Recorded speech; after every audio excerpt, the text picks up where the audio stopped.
Sí, ahí más o menos. Bendiciones, hermanos, hermanas y visitantes.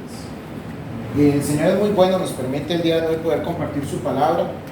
Me gustaría que podamos volver a orar, porque el tema de hoy de la reforma es realmente muy importante. Tenemos que estudiar de dónde viene nuestra fe, pero no podemos olvidar que la fe es activa, ¿verdad? No podemos olvidar que todo lo que nuestros hermanos lucharon para que nosotros pudiéramos tener la palabra de Dios en papel y en nuestros celulares realmente fue una lucha muy sangrienta. Ellos realmente sacrificaron mucho, pero también tenemos que hacerlo activo en nuestras vidas. Tenemos que entender que todavía estamos en la reforma, en el sentido de que nos estamos reformando todavía. No podemos olvidar que nuestros corazones se reforman y que cada día tenemos que buscar más, ser más bíblicos, ¿verdad? Buscar todavía más la palabra del Señor. Entonces vamos a orar, presentémonos delante del Señor. Señor, te damos gracias porque tú eres bueno, Señor. Tú eres misericordioso y tú eres glorioso, Señor. Te ponemos en tus manos este tiempo que vamos a compartir de tu palabra, Señor. Te pedimos, Señor, que el ejemplo de nuestro hermano cale en nuestros corazones, Señor. Y que el poder del Espíritu Santo que le permitió perder tanto, Señor, para ganarte a ti, se glorifique también en nosotros, Señor. Oramos, Señor, para que la obra de tu Santo Espíritu se glorifique en cada uno de nosotros, Señor. Te pedimos, Señor, que nos des el entendimiento de que tenemos que perder, Señor. En el nombre de Jesús, amén y amén. El día de hoy voy a aplicar todos los conocimientos que tengo en psicología. No, en realidad quiero repetir varias palabras para que esas palabras se nos queden grabadas. Realmente sí necesitamos perder. ¿Por qué? Porque cada vez que nosotros nos enfrentamos a la palabra de Dios, o cada vez que nosotros venimos como hermanos a compartir, tenemos que entender que estamos teniendo una reunión santa. Es un momento donde el cielo y la tierra se juntan.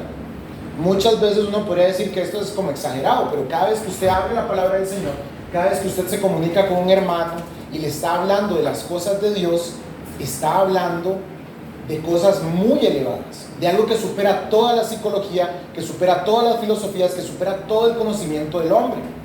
Pero lamentablemente, usted y yo tenemos obligaciones semanales. Nos levantamos, nos alistamos, trabajamos, conversamos, estudiamos, nos cansamos, llegamos a nuestra casa y volvemos a dormir, y se repite, y se repite, y se repite. Y los afanes de este mundo nos enfrían. Los afanes de este mundo nos vuelven automatizados, nos volvemos como robots. Ya sabemos que tenemos que levantarnos a tal hora, tenemos tantas responsabilidades y lo hacemos en automático. Si nosotros no tenemos una mente puesta en el Señor, una mentalidad puesta en el Señor, el mundo nos va a empezar a enfriar. Y en el momento en que venimos aquí a compartir del Señor, o en el momento en que levantamos nuestras Biblias, podemos ya estar fríos en ese sentido de creer que es un libro más, o creer que es una reunión más, y creemos que como con venir y estar aquí y luego irnos ya cumplimos. Realmente es un lugar muy importante, y cada uno de esos puntos de reunión que nosotros hacemos con las cosas del Señor son cosas muy, pero muy importantes, ¿verdad? Entonces no podemos perder ese sentido de la relevancia, de la importancia cada vez que abrimos la palabra. Que no nos pesquemos a nosotros mismos abriendo la Biblia y nada más leyendo, ya terminé. No podemos hacer eso.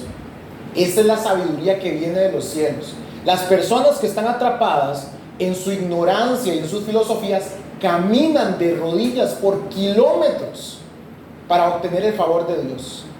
Hay algunas personas que abandonan a sus hijos, que los entregan a ídolos de piedra y a ídolos de carne y sangre para obtener el favor de Dios.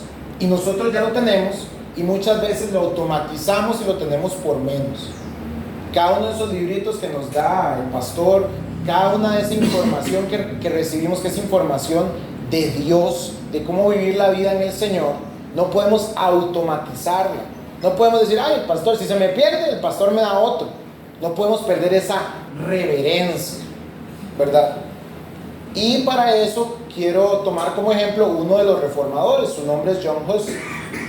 John Hus fue un reformador checo. Nació en 1369 y murió quemado. Spoiler alert, ¿verdad? Murió quemado en 1414. Como la mayoría de los reformadores, en realidad usted puede agarrar a cualquier reformador y hacerle copy-paste a la vida de él. Usted la puede revisar y es casi igual a cualquiera de ellos. Empezaron en un cargo dentro de la Iglesia Católica, empezaron a leer la Escritura se les abrió a ellos. Por eso les digo que no podemos tomar la palabra de Dios como cualquier cosa. O sea, cuando usted se sienta con la palabra de Dios, Dios se sienta con usted a expresarle cómo funciona realmente el mundo.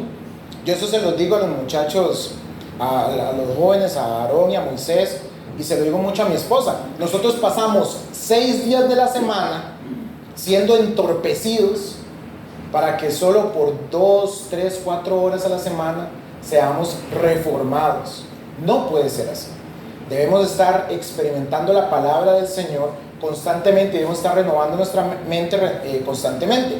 Si usted ve la palabra del Señor, ningún avivamiento nació porque una persona estaba debajo de un árbol y ¡pah! ¡Ay, sí! Dios es Dios y el Señor es el Señor. No, se enfrentaron a la palabra del Señor. Obviamente Dios abrió su palabra, pero ahí había un elemento primario que es la Escritura. John Hus no fue diferente a esto. Él era un sacerdote católico y bien católico. De hecho, él se hizo sacerdote porque él no quería seguir siendo pobre. Él venía de una familia muy pobre. Entonces él decía, aquí la mejor manera para salir de pobre es meterme a la iglesia, serme sacerdote, voy a tener, digo literalmente, voy a tener una posición donde la gente me admire y voy a tener techo y comida asegurados. Entonces él no entró con las mejores intenciones, él no entró para cambiar el mundo, él entró bien egoísta, como cualquiera de nosotros. Algunos de nosotros empezamos a conocer de las cosas del Señor porque estábamos destruidos por las malas decisiones de nuestros pecados. Habíamos sido completamente roídos, destrozados por las cosas malas que habíamos hecho. No era que dijimos, Jesucristo es el Señor, iré en pos de mi Dios. No, estábamos en una gran necesidad y eso se vale. No es que sea ilegal, eso se vale, porque nunca vamos a tener buenas intenciones si no tenemos al Señor. Entonces el Señor sabe con qué tipo de personas Él está lidiando. Pero bueno, nuevamente, estaba este sacerdote católico, bien sacerdote, y empieza a leer las Escrituras, empieza a leer la palabra, y de la nada se encuentra con otro pre-reformador, porque se le dice reforma y pre-reforma, porque conocemos que la reforma arranca con Martín Lutero y las 99 tesis que él clava en la puerta de una iglesia, pero hay toda una pre-reforma. De hecho, Martín Lutero fue influenciado por nuestro amigo John Hus. John Hus escribió un montón antes de que lo mataran, como pasa con muchos de los reformadores y los pre-reformadores. Por eso le digo que usted puede copiar y pegar sus vidas, ¿verdad? Son muy similares. Entonces, igual le pasó a John Hus, se encontró con otro pre-reformador que se llamaba John Wycliffe. Él era un pre-reformador inglés. Él se impulsó lo que era la traducción de la palabra del Señor al idioma de su momento, que era el inglés. Pero eso es otra de las cosas que usted va a notar en los pre-reformadores. No solo son impactados por la palabra del Señor, sino que en su corazón nace un deseo para servir a Dios y a los hombres, que es algo muy importante. A Dios no lo vemos. Yo no sé si usted ha visto a Dios, y si usted ha visto a Dios, mi esposa es psicóloga, ¿verdad? Les puede ayudar, porque no podemos ver a Dios. No podemos ver a Dios. Podemos amar a Dios, pero podemos ver a Dios solo a través de su pueblo. Este es el cuerpo de Cristo. Entonces usted no puede decir delante de la Escritura, amo a Dios, pero detesto a su cuerpo. Amo a Dios, pero no aguanto a la manifestación de la iglesia. Eso no existe. Es como si llegara alguien a ser amigo mío y me dijera, Mario, usted y yo vamos a ser amigos, pero a su esposa ni me la mencione porque la repudio, me cae mal. Eso no existe. No existe una persona que ame a Cristo y deteste a la iglesia. Si una persona llega con esas ideas, muy probablemente la iglesia o alguna iglesia le ha hecho algún daño. Es entendible. Es entendible que la persona esté resentida. pero no puede permanecer resentido. Esa obra de transformación, ese quitar ese resentimiento, sabemos que lo hace el Señor, pero sí tenemos que entender que eso sí tiene que ser tratado. Si usted conoce a alguien que dice, yo amo a Dios, yo y mi Biblia somos los mejores amigos, nada más yo y ella y punto, ahí hay que trabajar algo, ¿verdad? Puede ser salva, sí puede ser salva, pero va a bregar mucho y van a haber muchos problemas ahí y el Señor va a tratar. Pero bueno, continuamos. Entonces llega el Señor llega donde John Huss y abre su entendimiento, abre su corazón, abre la palabra y él empieza a decir, bueno, es que la autoridad que debe guiar la vida de los creyentes es la palabra del Señor. Debemos ser guiados por la Escritura. Debemos entender que el clero o los sacerdotes que en este momento están pueden tener cierto grado de responsabilidad, pero no son Dios. Y ese es un problema que la Iglesia Católica tenía en ese momento. Que la Iglesia Católica tenía a sus jerarcas, a sus sacerdotes, a su papa, como los intermediarios delante de Dios. Y la palabra del Señor nos enseña que no hay intermediario, solo uno, que es el Señor Jesús. Y Jesús ha puesto su palabra, y Jesús ha puesto a personas que nos enseñan su palabra. No que nos dan espacio o nos dan entrada a Dios, no. El pastor no es el que nos da espacio para poder hablar con Dios, no es el que nos da permiso.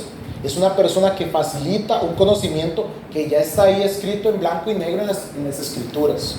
Como lo estábamos hablando hoy en la mañana, no solo el Señor pone la Escritura, no solo nos dice lo que ocurrió, sino cómo debemos interpretarlo. Volvemos al punto del principio. Cada vez que nos sentamos con la palabra del Señor, Dios se sienta con nosotros a explicarle. Entonces la palabra de Dios es sumamente importante, es el centro de la vida del creyente. Entonces John Huss empezó a predicar esto. También empezó a exhortar a los creyentes a que se alejaran de las indulgencias. Esa es una palabra que usted va a volver a escuchar cuando se hable de la reforma. Siempre se escuchan las indulgencias. ¿Qué eran las indulgencias? Miles de veces lo hemos escuchado. Intentaré resumirlo para que cuando usted tenga una conversación como esta con alguien se lo pueda decir.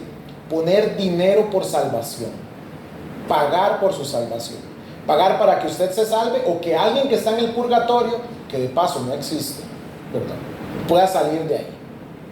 Muchos reformadores confrontaron al Papa y le dijeron, usted es un hombre cruel y malvado, porque si usted tiene el poder para ir sacando personas del purgatorio, ¿por qué no lo hace de gratis? ¿Por qué no lo saca de ese lugar de una vez? Muchos reformadores escribieron fuertemente a decirle esas cosas, porque es cierto, si usted tuviera el poder para evitar el sufrimiento de alguien, ¿por qué no lo hace? Porque tiene que esperar a que le paguen. Entonces, eso es otra cosa muy importante. La palabra empieza a producir no el sentido común, sino el sentido verdadero. Empezamos a ver las cosas como realmente son, ¿verdad? Y John Huss empezó a predicar esto fuertemente. Hubo un momento donde sus predicaciones y sus escritos caían mal a la cúpula de la iglesia, pero las personas que estaban alrededor de él en su ciudad estaban siendo muy bendecidas.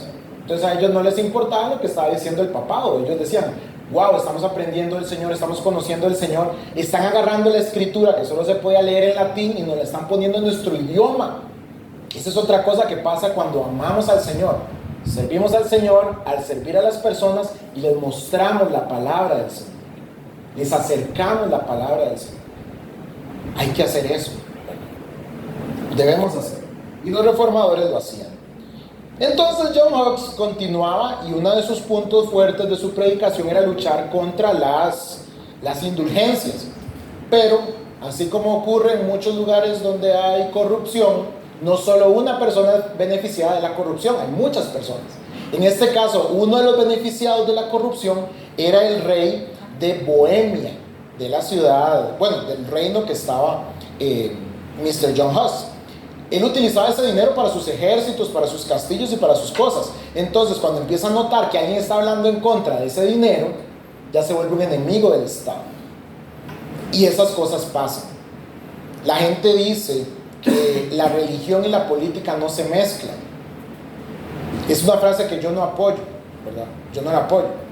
Pero más allá de que Mario Campbell no la apoye o no, cuando un montón de personas empiezan a cambiar su mente hacia lo que Dios quiere, empiezan a dejar de creer lo que muchos políticos quieren que crean.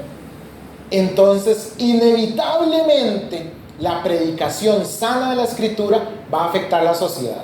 Y cuando la sociedad se afecta, los que están arriba en la sociedad controlándolo lo notan. Y ya sea que sean personas del Señor o personas de bien, como se dice, puede ser que se alegren, pero si no son personas de bien, se van a molestar. Y esto le pasó a nuestro amigo John Huss. Y nuevamente, John Huss tenía el deseo de servir a Dios, servir a sus hermanos, predicar la palabra de Dios, que la palabra de Dios fluyera. Entonces le ofrecieron algo muy interesante. Le dijeron, vea, le vamos a quitar todas estas penas que usted tiene encima, todos estos edictos del Papa que está diciendo que usted no puede predicar, que no puede hacer aquí, se los vamos a quitar todos. Vamos a hacer un concilio.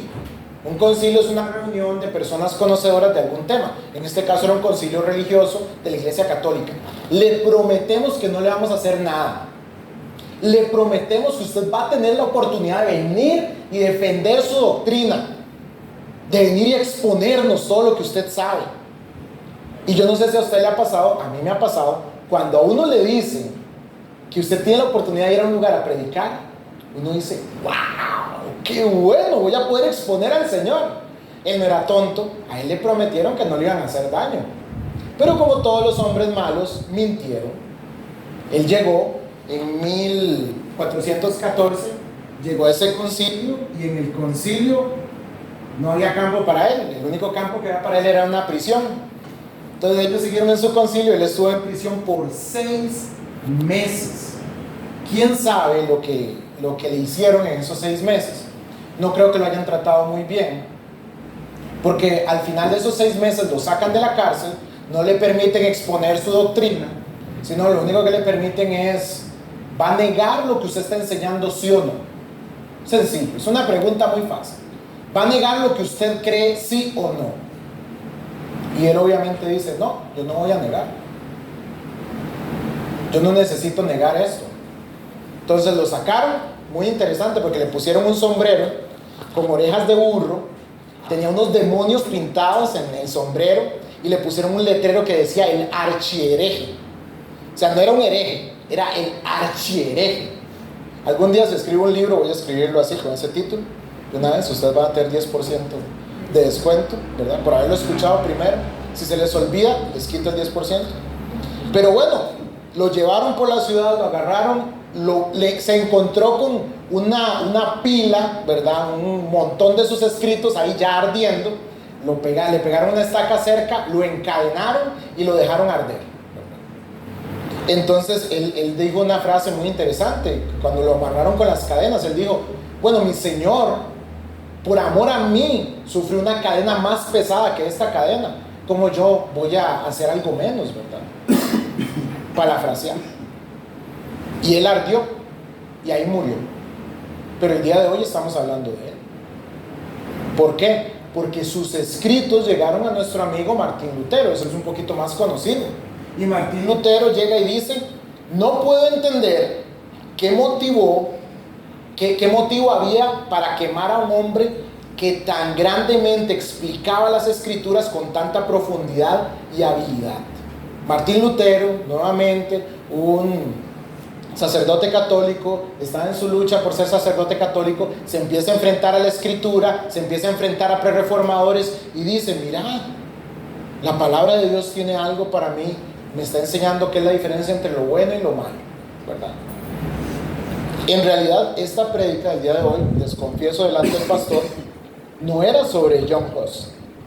Porque John Huss, ¿cómo se los puedo explicar? John Huss es un héroe.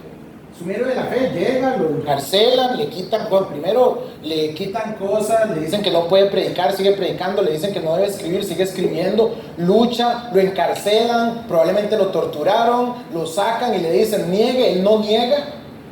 Ve el fuego y dice, no importa, aquí quémenme, por sí, el Señor murió por mí, yo muero por mi Señor, fin. Y uno dice, wow, qué impresionante. Pero John Huss tenía un amigo, porque uno lee sobre una persona que le pasa algo, pero normalmente en la historia no es solo uno, son un montón de gente, es un grupo, siempre. O sea, John Huss no fue solo, ¿verdad? Al concilio, iba con un equipo, con personas. Entre ese equipo estaba su amigo Jerónimo. Yo quería hablar de Jerónimo, pero Jerónimo no es tan famoso. ¿Por qué? Porque Jerónimo yo me siento más identificado con Jerónimo, les abro mi corazón. A Jerónimo llegaron y le preguntaron, ¿usted va a negar al Señor? Y él, viendo el fuego, viendo las personas delante de él, él dijo, sí, yo niego los escritos, niego al Señor. ¿Cuál es la iglesia verdadera? La que ustedes me digan, yo me entrego. Y él se entregó, y él iba ahí libre y tranquilo, y el Señor tocó su corazón. No lo tocó para ir a predicar, no lo tocó para decir, no, le he fallado a mi Señor, voy a tomar la lucha de John Huss y voy a ir a hacer esto y lo otro. No, lo tomó para darse la vuelta y decirles, vuelvan a encender la hoguera, porque yo realmente sí creía en lo que yo me negué. Me arrepiento de haberme negado, y si ustedes me van a quemar, quémenme. Ahora, ustedes dirán, ay Mario, qué bruto. ¿Cómo va a pensar usted en el cobarde y no en el valiente? Porque somos cobardes. O sea, yo los amo. Quiero que sepan primero sepan que los amo. Segundo, sepan que este es un mensaje lleno de paciencia, porque el Señor nos tiene paciencia, pero es un mensaje lleno de realidad. Estamos hablando de hombres que veían a personas completamente envenenadas de odio. Detrás de ellos había una gran colección de fuego. Ellos tenían espadas, tenían todo el poder para destruirlos en ese momento. Y usted me va a decir que no hay miedo ahí. Usted me va a decir que la carne, que el deseo humano de escapar y de protegerse no estaba ahí. Pero al lado de ese deseo está el Espíritu de Dios. Y ese es un gran consuelo para usted y para mí. Más para mí que para usted. Porque el Señor es el único que nos va a permitir entregar la vida, si es que Dios nos da el privilegio de entregar la vida. Es un privilegio. No se preocupe si usted dice, ay no, qué miedo. No se preocupe, vamos a llegar a esa parte. Pero es un privilegio. Es un privilegio poder entregar la vida por Cristo, y Dios no le da ese privilegio a todos. A todos sus hijos les da el privilegio de vivir por Él, pero no a todos sus hijos les da el privilegio de morir por Él. Entonces tenemos que entender esto. Y me gustaría que me acompañaran a la escritura, a Mateo 5. Mateo 5, versículos 10. Para que sepan que no vinimos hoy con las Biblias de adorno. Vamos a leer. Es que no quería hacerles una ensalada de versículos, porque puedo meter versículos en medio de cada una de las frases, pero tampoco tiene un sentido. Cada uno de nosotros entendemos estas cosas que estamos hablando, pero es bueno puntualizarlas con las palabras directas del Maestro. Mateo 5, versículo 10. Leo para ustedes. Bienaventurados los que padecen persecución por causa de la justicia, porque de ellos es el reino de los cielos. Bienaventurados sois cuando por mi causa os vituperen y os persigan, y digan toda clase de mal contra vosotros.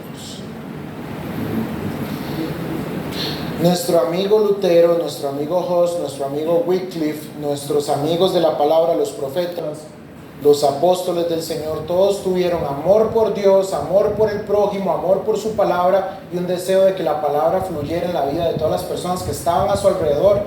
La mayoría de ellos sellaron su fe con sangre. Y por la cultura en que nosotros vivimos, que por cierto puede cambiar en cualquier momento, ¿verdad?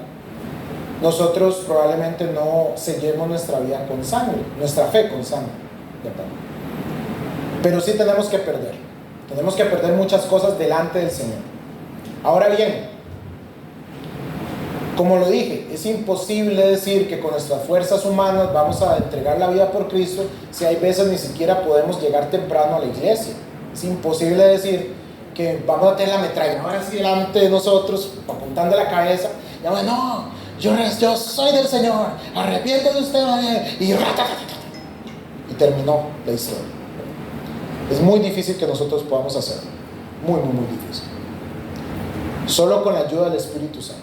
Eso es un consuelo, porque ese fue el mismo Espíritu que le permitió a a los antes mencionados reformadores, apóstoles, profetas del Antiguo Testamento, muchos de nuestros hermanos en este momento están entregando la vida por el Espíritu de Dios.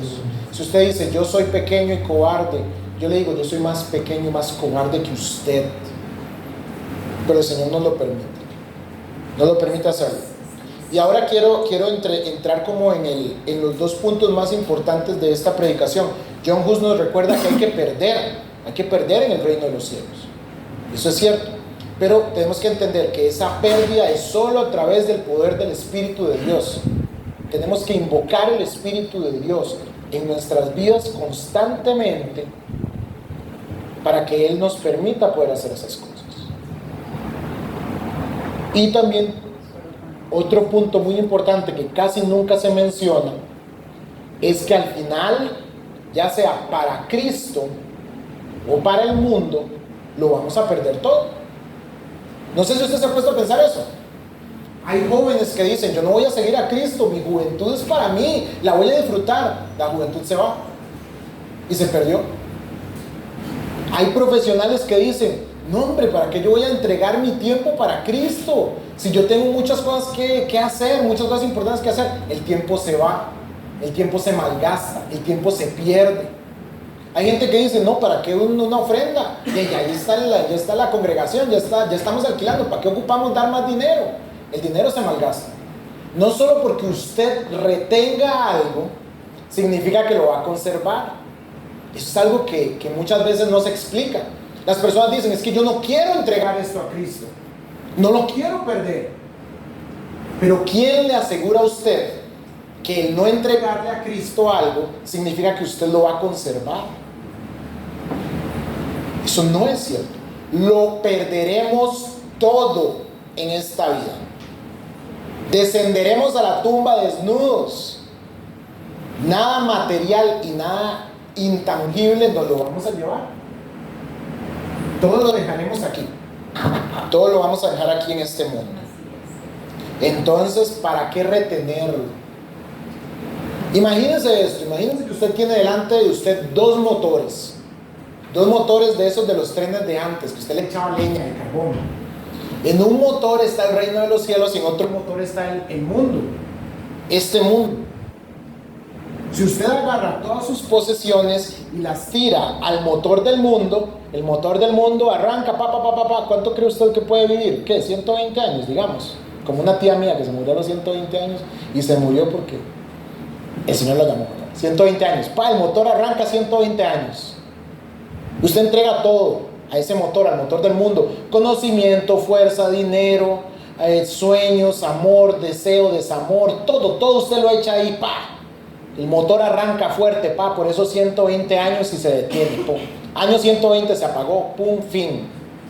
Pero si usted agarra todas sus cosas, todo su amor, todo su tiempo, su dinero, no de una forma irresponsable, porque no estamos haciendo maratónica, pero apartando lo que es de Dios, ¿verdad?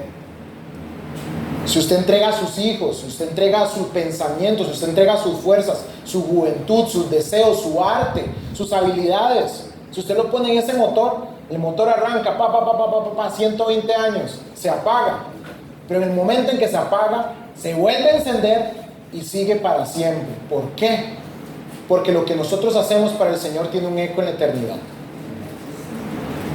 Y ese motor va a seguir, y seguir eternamente. No es por obras, no es un mensaje de obras para Cristo. No, es un mensaje de que nuestra vida debería ser para Cristo. Es sencillamente eso. John Hughes nos enseña eso, nos enseña que nosotros debemos entregar las cosas en el fuego para el Señor. Y nos enseña que Él no podía hacerlo. Ya les conté por qué Él inició en esa carrera. Él no inició para cambiar el mundo, Él inició para poder comer 3 platos de comida diarios. Al igual que usted y yo. Yo llegué a los caminos del Señor, no les he contado. Yo llegué a los caminos del Señor porque yo tenía todo un lío en mi mente, con pensamientos muy fuertes, desórdenes emocionales muy duros. Ahí caía entre la depresión y la felización y un montón de cosas, toda la acción que usted pueda ponerle. Y yo necesitaba una solución. Y me encontré con personas en el camino que me dijeron, ahí hay salvación. Hermanos y amigos en el camino uno se encuentra que le apuntan a lugares adecuados, y gloria a Dios por el predicador que me predicó. Pero ninguno de nosotros llegamos al Evangelio por amor al Evangelio. Llegamos al Evangelio porque no había otra opción. Y eso es algo importante recordar. No hay otra opción. O más bien, solo hay dos opciones. De dar la vida para Cristo y que haya eternidad, o dar la vida para el mundo y ya quedó. Ya dio la vida para el mundo, ya está. ¿Verdad? Esas son las dos opciones. Ahora, nuevamente, les recuerdo, no queremos perder amigos, no queremos perder familiares, no queremos perder el estatus, no queremos perder el dinero, no queremos perder tantas cosas para Cristo. Igual lo vamos a perder. ¿Qué tipo de amigos usted no quiere perder? Un amigo mundano que en cualquier momento lo va a traicionar. ¿Qué tipo de cosas, qué tipo de gastos en el mundo no quiere perder? Carros, casas, todo eso se gasta, se pudre, se envejece. Todo se envejece, todo se gasta, todo se debilita. Pero lo que invertimos en el reino de los cielos más bien nos renueva por dentro. Nos obsesionamos mucho con lo que podemos agarrar y lo que podemos sentir, pero en realidad eso es arena que se va por los dedos. Les cuento, no hay nada nuevo. Usted compra el celular y en el momento en que usted abre la caja, ya no es nuevo. Algunas personas marcan el que es nuevo cuando ya se cae al piso por primera vez. Ya dejó de ser nuevo. No, en el momento en que usted abre la caja, ya no es nuevo. En el momento en que usted se compra el carro y usted ya se sienta, ya empieza a perder su valor. Lo único que sube de valor son los terrenos. Y una inundación, un terremoto, un incendio, un volcán. ¿Dónde está su terreno? Ahí en las faldas del volcán. Las cosas se pierden. Todo en este mundo se pierde. Las amistades se pierden. Aún los familiares, que es algo que nosotros tenemos contacto de sangre. Un familiar que no ama a Cristo y que nosotros tenemos miedo de perder su contacto por amor a Cristo, eventualmente nos va a traicionar. La familia traiciona. La sangre es un vínculo muy importante y debemos orar por ellos, pero no es un vínculo eterno y no es un vínculo irrompible. Se rompe. Hay personas que se traicionan y que se maltratan. Entonces, volvemos a la parte de la paciencia de este mensaje. Le digo que se tenga paciencia a usted mismo, porque la obra es del Señor.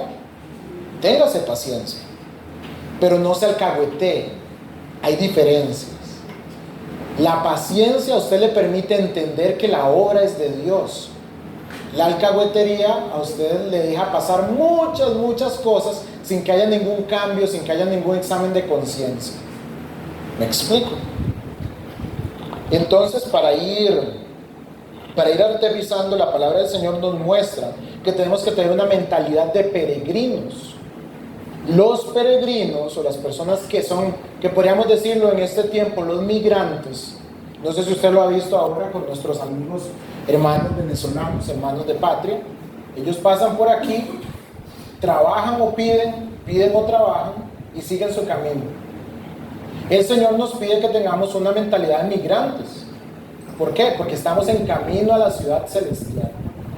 Aquí tenemos que trabajar, aquí tenemos que servir, aquí tenemos que predicar de la palabra, pero tenemos una meta muy clara. Es complicado porque en ese punto de la puntualidad, para nadie es un secreto que nuestra congregación lucha. Eso no se va a ocultar desde el público, ¿verdad? Luchamos con esa parte. Pero póngase a pensar, al trabajo no llegamos tarde. Y en el trabajo nos pueden cambiar. Y el día después de que usted se fue, después de que todos los compañeros, ay, ya le voy a extrañar tanto, ellos siguen trabajando y usted está en otro lado ya. Se olvidan de usted.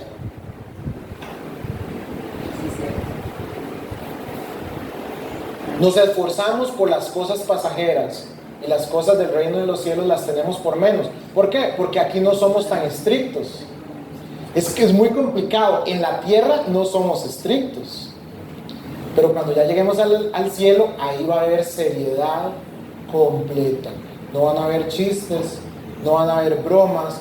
No es que el Señor va a ver el porqué de cada vez que nosotros llegamos tarde. Tomo este ejemplo no para maltratar a nadie, porque saben ustedes mismos, porque somos una familia, cuántas veces yo he llegado tarde. El Señor conoce las motivaciones, conoce nuestro corazón, y eso es por poner un ejemplo. Hay veces está ahí la palabra del Señor, la ponemos en la mesa, Nos levantamos y ella nos está viendo así, como nos clava los ojos y nosotros la ignoramos. El Señor sabe eso, el Señor conoce nuestro corazón, sabe cuando hacemos esas cosas y eso no está bien. Pero nuevamente hay que tener paciencia, porque la obra es del Señor. No vamos a caer en el otro extremo de yo lucho para mi salvación. Y no vamos a caer en eso. ¿Por qué? Porque creemos en la gracia, creemos en el amor, lo cantamos. Y nosotros nos conmovemos en nuestro corazón porque sabemos que si no acudimos a Él, nada pasa. Si no acudimos al Señor, no podemos ser transformados. Si no acudimos al Señor, no podemos ser perdonados ni restaurados. Entendemos la gracia, pero también hay que recordar los versículos que nos hablan de que hay que esforzarnos en la gracia. Hay que esforzarnos en la gracia, porque nos esforzamos para otro montón de cosas. Y otro montón de cosas sí nos esforzamos, o sea, sí le ponemos. Y antes de ir concluyendo, me gustaría leerles 2 de Pedro 2:9, si me acompañan para ahí. Antes de leerles esto, no busquemos cómo servir al Señor, cómo servir a nuestros hermanos, cómo servir a nuestra comunidad. La congregación ahora tiene muchos ministerios para servir. Y si el ministerio que se le ofrece a la congregación no va de acuerdo a lo que el Señor le está llamando, el Señor le puede mostrar algo nuevo donde servir. Usted nada más habla con el pastor y nos acomodamos y empezamos a servir también en eso. Hay otro montón de cosas en las que hay que servir. Los adultos mayores, hay un montón de asilos que necesitan personas que vayan a leer la palabra del Señor. Las personas de la calle necesitan que se les predique. Escuelas, kinderes, colegios. Nosotros tuvimos la oportunidad de hacerlo hace mucho tiempo, pero hace mucho tiempo no existe en el reino de los cielos. En el reino de los cielos usted no llega con medallitas, como ching. Usted, yo cuando era joven hice eso. No, qué bien, gloria a Dios, usted lo hizo. Hoy, ¿qué está haciendo? Hoy usted está vivo, todavía está calientito. ¿Qué puede hacer hoy? No puedo hacer nada, no me puedo movilizar. Bueno, si es cierto, usted todavía puede orar. Y si es cierto eso, que usted no puede hacer absolutamente nada, todavía puede edificarse para que cuando Dios le traiga a las personas, porque Dios hace eso, Dios acerca a personas que ocupan un consejo, usted les puede dar un buen consejo de la palabra de Dios. Algo podemos hacer. Como miembros del cuerpo de Cristo tenemos la obligación, el privilegio y el poder de poder servir a los demás. Dice la palabra de Dios en 2 de Pedro 2:9. 2 de Pedro 2:9 dice: mas vosotros sois linaje escogido, real sacerdocio, nación santa, pueblo adquirido por Dios, para que anunciéis las virtudes de aquel que os llamó de las tinieblas. ¿Eso no es? Okay. 1:9. Primera de Pedro 2:9. Ahí está la iglesia exhortando. Primera de Pedro 2:9. Ahora sí, puede continuar, maestro, gloria a Dios. Dice: mas vosotros sois linaje escogido, real sacerdocio, nación santa, pueblo adquirido por Dios. ¿Para qué? Para que anunciéis las virtudes de aquel que os llamó de las tinieblas a su luz admirable. Varias cosas que nos tenemos que llevar de la predicación del día de hoy. Tenemos que perder. Si usted siente que hay algo en su corazón que usted no puede dejar ir, tranquilo. O el mundo y el tiempo se lo va a llevar, o el Señor lo va a usar. Entonces, déjelo ir. Hay que dejar ir cosas. Y eso que estoy mencionando, cosas normales, ¿verdad? O sea, trabajo, estudio, amistades. No estoy ni mencionando los pecados, porque eso es obvio. Creo que estoy hablando con personas que entienden que los pecados son malos. Hay que dejar los pecados, eso es obvio. Pero en las cosas que no son lícitas hay mucho que debemos sacrificar, ¿verdad? Y no debemos... Puede ser que Dios no le esté pidiendo la amistad X, que usted en su mente dice: estoy súper preocupado porque yo lo quiero mucho y no quiero perder su relación. Puede ser que Dios no le esté pidiendo a esa persona, pero lo que Dios sí le está pidiendo es que usted no tenga miedo de predicar el evangelio a esa persona. El Señor puede ser que lo convierta. O puede ser que no se convierta y no lo repudie y ahí se quede el resto de la vida como un satélite alrededor de uno y ya. Pero lo que debemos es perder ese temor. Y por nuestras fuerzas no podemos perder ese temor. No sé si ustedes como John Hughes, que se enfrentó al fuego y dijo, quémenme ya, no me importa, echen. O como el amigo Jerónimo. Yo soy como Jerónimo. Digo yo que soy como Jerónimo porque Jerónimo se devolvió. Puede ser que yo no me devuelva. Yo le pido a Dios que me permita devolverme si lo niego. Yo le pido eso al Señor. Ninguno de nosotros tiene esa seguridad, solo tenemos esa petición. Por eso esa petición tiene que ser constante. ¿A qué tenemos que morir? La mayoría de nosotros la respuesta es tiempo. Tenemos que entregarle más tiempo a Dios. O sea, Dios nos está pidiendo toda nuestra fortuna, que no tenemos algunos. Nos está pidiendo tiempo y esfuerzo, ¿verdad? Eso es lo que nos pide el Señor. Martín Lutero lo hizo, John Hughes lo hizo, Pedro, Pablo, y aún más importante que todos ellos, Jesús lo hizo. Se entregó a sí mismo, entregó su cuerpo, entregó su vida. Él los volvió a tomar. Nosotros no podemos volverlo a tomar. A nosotros se nos devolverá, pero ya del otro lado, ¿verdad? Entonces, para que podamos concluir la meditación de la palabra, yo creía que iba a ser más corta. Pero sí, tengámonos paciencia porque es la obra del Espíritu de Dios, pero luchemos por esa obra, luchemos en esa gracia. Recordemos que hay que perder cosas. Ese amigo que usted tiene miedo de que lo... Yo digo mucho amigos, no sé por qué. ¿Será que el Señor me está hablando a mí? ¿Verdad? Ese puesto, ese familiar, ese lo que sea, que uno tiene terror de perder, el Señor se lo va a llevar eventualmente. El tiempo, las enfermedades, los cambios de vida, se lo pueden llevar y ya. Usted lo perdió, no quería perderlo, igual lo perdió. Por lo menos usted hubiera podido decir, bueno, lo perdí por Cristo. Y no, lo perdió porque cambió de trabajo. Uf, qué anticlimático, qué antiépico, qué anti todo.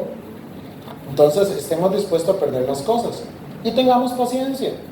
Ninguno de nosotros es una obra completa todavía. Todos queremos ser Juan Jos, podemos ser que seamos Jerónimo o tal vez menos que Jerónimo, ¿verdad? El objetivo ni siquiera es ser como ninguno de ellos. Ellos son solo ejemplos de lo que Cristo hizo en ellos. Queremos ser como Cristo. Cristo sí lo hizo, Cristo no titubeó, ¿verdad? Pero que el Señor nos ayude. Y al final ese es el mensaje. El Señor es el único que nos puede ayudar para dejar ir, para perder. Por eso si usted presta atención, porque yo ahí tuve mano, en los puntos de oración de la iglesia siempre se habla de ese tipo de cosas. Que las mujeres tengan hermandad en la congregación, o que los jóvenes sean protegidos de las olas del mundo, porque hay una lucha. Hay una lucha por su atención, por su tiempo, por su dinero, por su mente, por su corazón. El mundo está luchando por obtener todas esas cosas. Y la iglesia de Cristo no está luchando, la iglesia de Cristo está firme donde está en Cristo, esperando a que usted le pida al Señor entregarlas para Cristo. Entonces tengamos eso claro. Amén. Vamos a orar y que el Señor haga eso en todos nosotros. Ningún hombre que se pone delante de ustedes con la palabra del Señor lo ha logrado completamente. Todos somos obras en construcción por el Señor. Amén. Señor, te damos gracias porque tú eres bueno y misericordioso, Señor.